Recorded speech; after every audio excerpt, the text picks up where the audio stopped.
Ingingo yafashwe n'umukuru w'igisagara ca Bujumbura yo kwemerera abatwara abantu n'ibintu hakoreshejwe amakinga, amapikipiki hamwe n'abajaji kurengana ibiraro vya Ntahangwa y'epfo n'iya ruguru yakiriwe neza nabo mw'ishirahamwe ry'abatwara abantu n'ibintu ATRABU, ariko rikaba risaba abegwa n'iyo ngingo kuyubahiriza. Bikaba vyavuzwe na Ntirampe Basharire, umunyamabanga mukuru wa ATRABU. Ishirahamwe ya ATRABU riramenyesheje abo bose begwa n'izo ngingo ko kizira kikaziririzwa kwinjira hagati mu gisagara kuko mukuru w'igisagara muho yatwemereye hatarimo.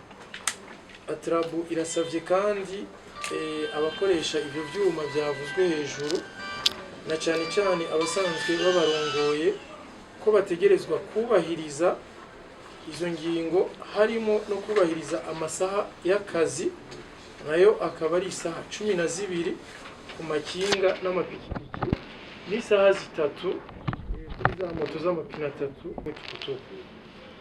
ATRABU irasavye ubugira kandi abasanzwe banyonga ivyo vyuma kubungabunga amahoro n'umutekano no kwerekana inkozi z'ikibi zogomba kwikika inyuma y'iyo ngingo nziza kugira ngo zonone amatora twimirije mu kwezi kwa gatanu. Ishirahamwe ya ATRABU rirakengurukiye bimwe bivuye ku mutima indongozi z'igihugu cacu na cane cane umukuru w'igisagara ca Bujumbura kuri izi ngingo nziza zafashwe hamwe n'izindi zose zifatwa mu ntumbero yo korohereza Abenegihugu harimo nabo dusanzwe duserukira.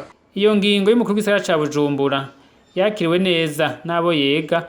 Bamwe mu bunguruza abantu bakoresheje amakinga Mashariki TV yasanze ku bituro bakabashima iyo ngingo yaje kuborohereza.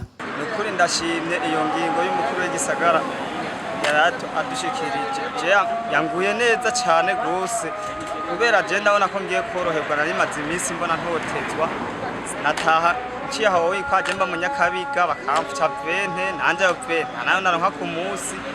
Je ndashimye gose ndakengurutse.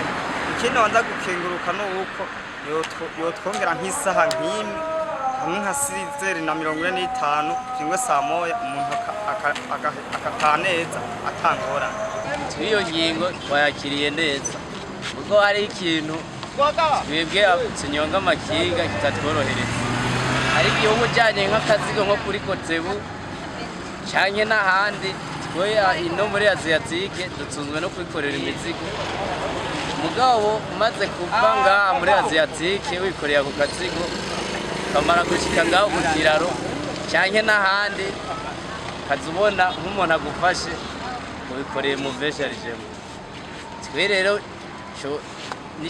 niyo ngingo twashaka gushikiriza ko vyoba vyiza ingingo yo kureka abunguruza abantu n'ibintu ku makinga no ku mapikipiki canke no kuri zabajaje ideheranye n'igihe c'amatora nk'uko bamwe muri abo bavyibaza. Ico kintu tagishima gose, rero ikintu twosaba nibaza ko twosaba nyene ko ducungira umutekano ntangere kugira ibintu vyatumye batwirukana haya mu gisagara ntibisubire gusubira kuba, kubera hari abantu bakoresheje izi moto ziwacu mu gutera amagenade bagashaka ku makosa y'iwacu, ariko gusa ntiyari twebwe barya abantu nibo boca bacungira neza ntari bazongeye gutera ry'amagenade guca batureke haya nyene ntihava baturekuye kugira ngo duhimirije amatora hama inyuma y'amatora tuyacaza badasize inyuma y'ibiraro.